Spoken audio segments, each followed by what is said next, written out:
ফেব্ৰুৱাৰী মাহৰ পৰা অসমৰ মুখ্যমন্ত্ৰী হিমন্ত বিশ্ব শৰ্মা ডাঙৰীয়া বিভিন্ন ধৰণৰ অভিযোগ মোৰ ক্ষেত্ৰত ৰাইজৰ সন্মুখত দাঙি ধৰি আছে।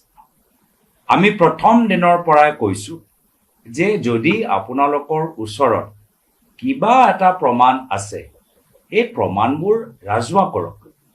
আপুনি মুখ্যমন্ত্ৰীৰ চকীত বহি আছে, আপোনাৰ আৰু এখন বিজেপি দলৰ 500 টকাৰ ট্ৰলৰ মাজত পাৰ্থক্য থাকিব লাগে। কিন্তু যেতিয়াই আমি প্ৰমাণ বিচাৰোঁ, মুখ্যমন্ত্ৰী মহোদয়ে কয় যে ছেপ্টেম্বৰলৈকে ৰ'ব লাগিব। ফেব্ৰুৱাৰী মাহ গ'ল, মাৰ্চ মাহ গ'ল, এপ্ৰিল মাহ গ'ল, মে' মাহ প্ৰায় সম্পূৰ্ণ হ'বলৈ গৈছে। এতিয়াও কিন্তু প্ৰমাণ তেওঁ এটাও দিব পৰা নাই। আৰু যোৱাকালি মই দেখিলোঁ কি যেতিয়া সাংবাদিকসকলে মুখ্যমন্ত্ৰীক সুধিলে যে আপুনি যিমানবোৰ প্ৰমাণ এতিয়ালৈকে যোগাৰ কৰিছে, সেইখিনি আপোনালোকে মে' মাহৰ 10 দিনৰ ভিতৰত কিয় দিব নোৱাৰে? এতিয়া মুখ্যমন্ত্ৰী উত্তেজিত হৈ গ'ল। তেওঁ আকৌ সাংবাদিকসকলকে ধৰিলে যে তোমালোকে প্ৰশ্ন সুধিলে পাকিস্তানী হৈ যাব। এতিয়া মুখ্যমন্ত্ৰীজনক মে' মাহত ৰিপৰ্টবোৰ যিমানবোৰ তেওঁলোকে তথ্য যোগাৰ কৰিছে, সেইখিনি প্ৰমাণ কৰিলে যদি সোধে, এতিয়া সাংবাদিক সেই প্ৰশ্ন সুধিলেই পাকিস্তানী হৈ যায়। আৰু মুখ্যমন্ত্ৰীয়ে মহোদয়ে কৈছে যে মে' মাহত মই কেনেকৈ পাৰিম, ছেপ্টেম্বৰলৈকে মই বিচাৰিছোঁ। যিয়ে আছে ছেপ্টেম্বৰলৈকে আপোনালোকে ফাইনেল ৰিপৰ্টটো দি দিব। কিন্তু এইবোৰ যে অভিযোগ যে বাৰম্বাৰ আপোনালোকে দাঙি আছে, উত্থাপন কৰি আছে, কিছুতো প্ৰমাণ দিয়ক, আমিও জানিবলৈ বিচাৰোঁ। আৰু মুখ্যমন্ত্ৰী এই প্ৰমাণবোৰ দিবলৈ নিবিচাৰে, ৰাজহুৱা কৰিবলৈ নিবিচাৰে। তাৰ পিছত এটা কাৰণ আছে।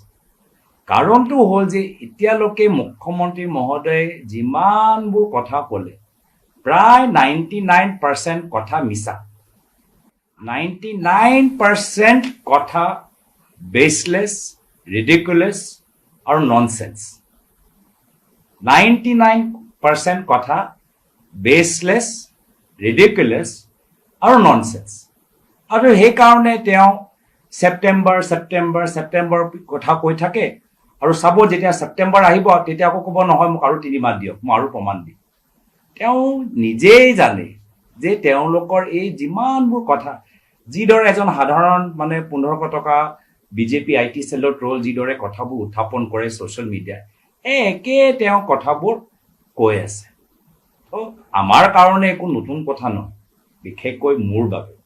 মই যেতিয়া ৰাজনীতিত প্ৰথমবাৰ বাবে ভৰি দিলোঁ, তেতিয়াই পৰা মুখ্যমন্ত্ৰী মোৰ সম্পৰ্কত বিভিন্ন ধৰণৰ মিছা কথা, অভিযোগ দাঙি ধৰি আছে। মোৰ বাবে নতুন কথা নহয়। অসমৰ ৰাইজক নিশ্চয় মনত আছে, আজিৰ পৰা প্ৰায় 12-13 বছৰ আগত 2011 চনত 12 চনত যেতিয়া মই প্ৰথমবাৰ বাবে অসমত বিভিন্ন ঠাইত ভ্ৰমণ কৰি আছোঁ, সেই সময়ৰ পৰা মুখ্যমন্ত্ৰী বিভিন্ন ধৰণৰ অভিযোগ উত্থাপন কৰিবলৈ আৰম্ভ কৰিলে। কি কাৰণত কৰিলে তেওঁহে জানে। যে অসম কংগ্ৰেছ চৰকাৰৰ বিধায়কসকল চব মুখ্যমন্ত্ৰী, প্ৰায়তঃ মুখ্যমন্ত্ৰী তৰুণ গগৈদেৱৰ পুত্ৰৰ ওচৰলৈ গৈ থাকে। সম্পূৰ্ণভাৱে মিছা। মইহে বিভিন্ন বিধায়কসকলৰ ওচৰত গৈ তেওঁলোকৰ সমষ্টিৰ বাবে জানিবলৈ ইচ্ছা প্ৰকাশ কৰিছিলোঁ। মইহে গৈছোঁ, আনকি তেখেতৰ ওচৰতো গৈছোঁ। কিন্তু তেওঁ এই ধৰণৰ কথাবোৰ ওলাই থাকিলে যে বিধায়কসকল চব মুখ্যমন্ত্ৰীৰ পুত্ৰৰ পিছত দৌৰি থাকে। মিছা। তাৰপিছত যেতিয়া তেওঁ কংগ্ৰেছ দলটোক এৰিলে, তেতিয়াও সেই সময়ত এটা মিছা অভিযোগ উত্থাপন কৰিলে। কি? যে প্ৰায়তঃ তৰুণ গগৈদেৱ মোক মুখ্যমন্ত্ৰী বনাবলৈ বিচাৰে, সেইকাৰণে কংগ্ৰেছ দলৰ ভিতৰত তেওঁ কোনো ৰাজনৈতিক ভৱিষ্যত নাই, তেওঁ বিজেপি দললৈ যাব। সম্পূৰ্ণভাৱে মিছা। প্ৰায়তঃ মুখ্যমন্ত্ৰী তৰুণ গগৈদেৱ কিমান বাৰ ক'লে যে যদি গৌৰৱ গগৈক সোনকালে সময়ৰ আগত যদি কংগ্ৰেছ দলৰ ভিতৰত কিবা বেছি গধুৰ দায়িত্ব দিয়া যায়, তেতিয়া মোৰ পিতৃ জীয়াই থকা সময়ত ক'লে যে তেওঁ মোৰ বিৰোধিতা কৰিব। মানে নিজৰ ল'ৰাৰ বিৰোধিতা কৰিব তেওঁ কৈছিল কি যদি গৌৰৱ গগৈ বেছি আগত কৈ গধুৰ এটা দায়িত্ব দিয়া যায় এইখিনি কেমেৰা সন্মুখত কৈছে নতুন কথা নহয় ৰাইজে যদি আপোনালোকে আৰ্কাইভবোৰ চাই সেইখিনি ক'ব কিন্তু সেইটোতো হিমন্ত বিশ্ব শৰ্মা ডাঙৰীয়াক নিজৰ মিছা অপপ্ৰচাৰ কৰোঁতেতো বাধা দিয়া নাই অপপ্ৰচাৰ বা তেওঁৰ এটা অস্ত্ৰ বদনাম কৰা তেওঁৰ এটা অস্ত্ৰ মানে বদনাম কৰাটো তেওঁৰ বাবে লাখতি তাৰ বাহিৰে তেওঁ ৰাজনীতি কৰিব নোৱাৰিব যদি কোনোবাক যদি বদনাম কৰিব নোৱাৰে তো তাৰ পিছত লাগি আছে পিছত অলপ বছৰ আগতো দেখিলেই যে যেতিয়া ডিলিমিটেশ্যন হ'ল অসমত বাকীবোৰ লোকসভা সমষ্টি প্ৰায় একেই আছে মাত্ৰ কলিয়াবৰ লোকসভা সমষ্টি এনেদৰে টুকুৰা কৰিলে যি ধৰণৰ কোনো লোকসভা সমষ্টি হোৱা নাই মাত্ৰ কলিয়াবৰ লোকসভা সমষ্টি য'ৰ পৰা মই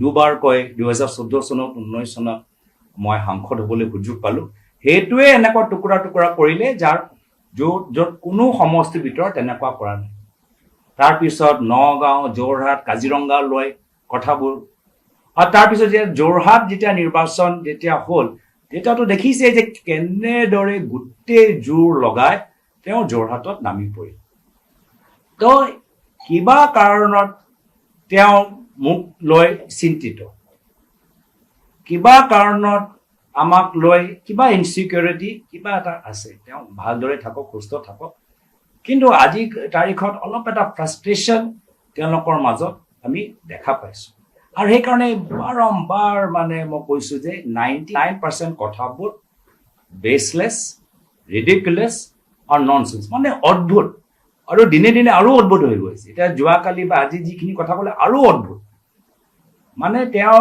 মানে নিজৰ দেশৰ ৰাষ্ট্ৰীয় সুৰক্ষা নিয়ন্ত্ৰণ কৰা এজেঞ্চিসকলকে দোহাৰিছে তেওঁলোকক বিফল কৰিছে যি ধৰণৰ কথা আজি এইকেইটা দিনৰ ভিতৰত উত্থাপন কৰিছে তো তেওঁ কিবা কাৰণত আগৰ পৰাই একদম মানে মোৰ ৰাজনৈতিক যাত্ৰা আৰম্ভণিৰ পৰা তেওঁ কংগ্ৰেছ দল এৰি যোৱা সেই সময়টো মোকে দোহাৰিলে ডিলিমিটেশ্যন সময়ত মোৰে সমষ্টি সেই সময়ত এনেধৰণে টুকুৰা কৰিলে যোৰহাটৰ ভিতৰত যিদৰে প্ৰচাৰ কৰিলে অসমত কোনো এটা বেলেগ এটা লোকসভা সমষ্টিত তেনেদৰে তেওঁলোকে প্ৰচাৰ নকৰিলে আৰু এতিয়া নতুন এটা অপপ্ৰচাৰ নতুন এটা কাহিনী তেওঁলোকে সৃষ্টি কৰিছে মানে এনেকুৱা এটা অদ্ভুত